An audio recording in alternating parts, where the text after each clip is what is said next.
Welcome to Penrose Learning, where we make understanding easy. You begin by confirming ownership or permission for the audio. This avoids repeated strikes. Once you have a clean local audio file, mute the original upload to prevent automatic detection and upload a fresh draft. Make sure the video length matches the licensed portion of the track. Mismatches can trigger Content ID.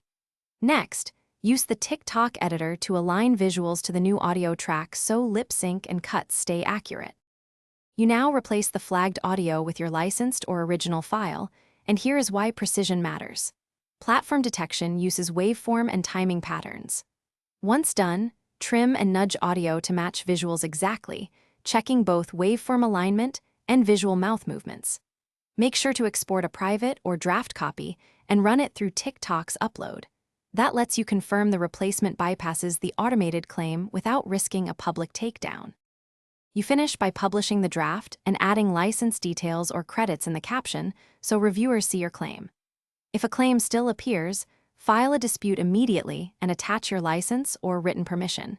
TikTok reviews evidence within business days.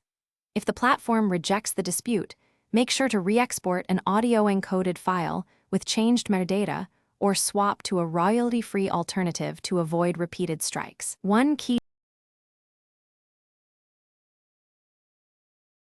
Thanks for watching. If this was helpful, leave a like and consider subscribing. See you next time.